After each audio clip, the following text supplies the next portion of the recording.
Do you need money? Well, you're in luck. It's about to get easier to get a loan. The government is winding back Labor's law change that forced lenders, banks and loan sharks to look more closely at borrowers' spending and whether they could afford to pay the money back. But will the change be for the borrowers better? Here to discuss is Greens co-leader Chloe Swarbrick and panellist debutante NZ First MP Jenny Marro. Good morning to you both. Morning. Jenny, I'll start with you. Is this relaxation going to allow people to borrow beyond their means? No, I think there'll still be the requirement to make sure you have that affordability, but what it will mean that once the regulations are changed, that banks won't have to go through all of those hoops. The person wanting to loan the money won't have to go through all those massive number of hoops to get the money, particularly if they're a customer that the bank knows and has a track record with already. So I guess the problem is if it applies to banks, it also applies to less scrupulous, perhaps. And that's what this announcement yesterday is about, is ensuring also we've got the right framework to make sure that those that are doing the predatory type lending, those payday loans, that we don't have them moving forward, that people aren't actually forced to go and get a small loan from those kinds of institutions, because we know that puts vulnerable people under pressure. Chloe?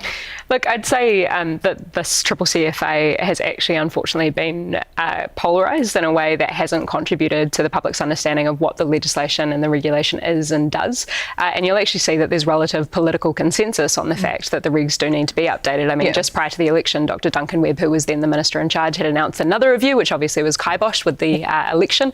But I assume that the officials had continued on this work, which now underpins the announcements as made. Because there were some really silly rules in there for a while. I mean, just scrolling through people's fast food takeouts. Well, that was the application of the rules. And I think this is the other point, right? Specifically around those liabilities with the banks, there was some concerns around how that might potentially be applied. So there was the potential for development of new case law or a whole range of other different things. So again, I feel like we're in a good place where we are able to talk constructively and across the political aisle on this. But I do think that we need to watch out for the devil in the detail, because I've been looking through the Beehive's PR press release list, and unfortunately, for whatever given reason, the ministers didn't actually release the detail of what the substance behind this announcement over the weekend was. What's the detail that you are missing? Well, we want to know specifically what the changes are that are being made to the regulations immediately, and then what is going to be coming through in those consultations that are going out to the general public. Have you got any clues? I know it's not your policy, but have you got any clues you want to share with us? So one of the things that will change under the CCCFA is that local institutions that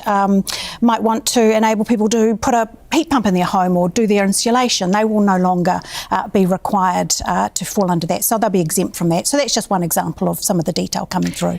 Yeah, there's two pieces of detail that I've been able to glean from media reporting, and one of which is that local councils are exempt, but the other point is also, I believe, exemptions around certain types of services. For example, I believe those who are giving loans on cars. But again, we kind of get back to that point that we need to ensure that there are still those safety rails in place so that we're not, having loan sharks operating. Speaking of where we spend our money, we have seen the case come up in recent days of the use of facial recognition technology in a number of foodstuff supermarkets, and people, at least in one case, being stopped entirely the wrong case of who it was and how that technology was employed and then interpreted by human beings. The Privacy Commissioner this morning's told Breakfast he has serious concerns about this and he wants foodstuffs to follow some guidelines.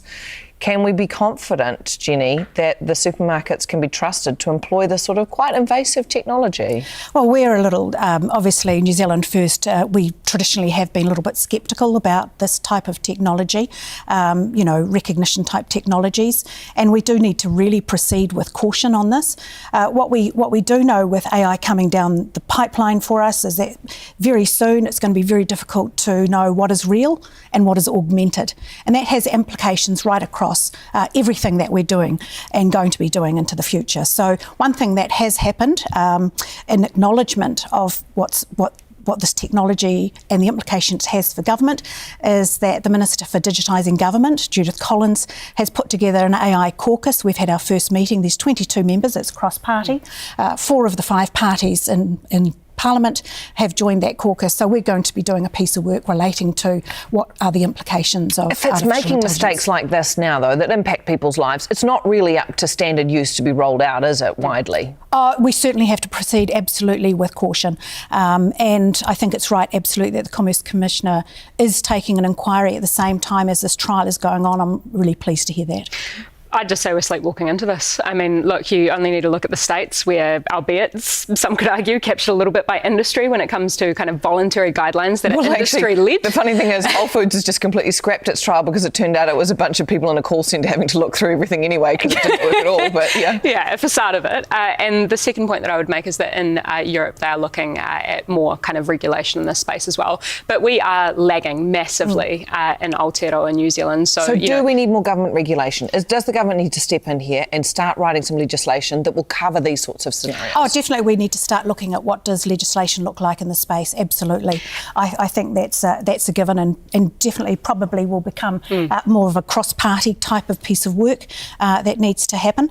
One of the things that is concerning with the way this technology develops is because it is learning at the rate it learns, and if the database in this particular instance is very small, obviously they use males to create the database to then allow the technology to develop.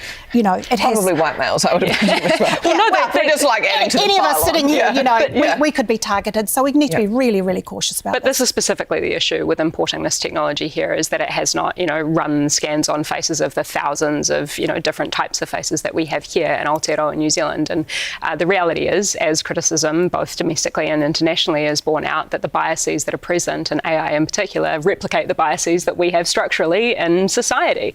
But I just finally also point out that we're not only lagging behind the 8 ball when it comes to facial recognition, it's also with the likes of the right to be forgotten and the digital bill of rights. So we have to really get up to speed here properly. And I am a little bit concerned from some of the soundings that I hear from government, particularly solely focused on the potential productivity gains without any meaningful sense of concern that I'm hearing at present around privacy and people's rights. Okay, I want to move on to the last topic, which is the funding for veterans or the support that they get. Obviously, the rules have changed over time. The type of warfare that our soldiers engage in has changed over time, but significantly that support appears to be reducing for younger veterans. Chloe, is that an issue that anyone is raising with you, that you think there is not enough support in that area? So, look, I've heard as of last month that I believe that there was a closure of applications to, I believe it's the independent support payment for veterans, which is really concerning and kind of in line with some of the soundings that we've heard around, for example, disability support from this government. So there's obviously a need to properly put a spotlight on what's happening here and to hold the government to account on it. But I believe that there's far more information that needs to come into the public. You're wearing a poppy this week. Oh, absolutely. And I think we need to firstly get some clarity on this. The support at the Veterans Independence Program has only been suspended for a year, and those are for any new applications for those health conditions not related to their service, not related to the duty that those service people undertook. So let's be really clear, everything else is proceeding.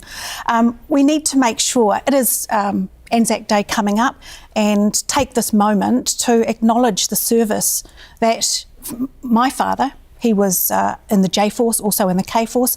Many of us are connected to people that have given service to our country, and acknowledge the tremendous contribution they have paid to our society. And the atrocity of war, and the fact that right now we are continuing to see that war play out across the globe. You know, this is the responsibility and the accountability that all politicians have to call that out, because when politicians decide to go to war, it is regular people who die. Chloe, Jenny, thank you so much for your very thoughtful insights this morning. Thanks.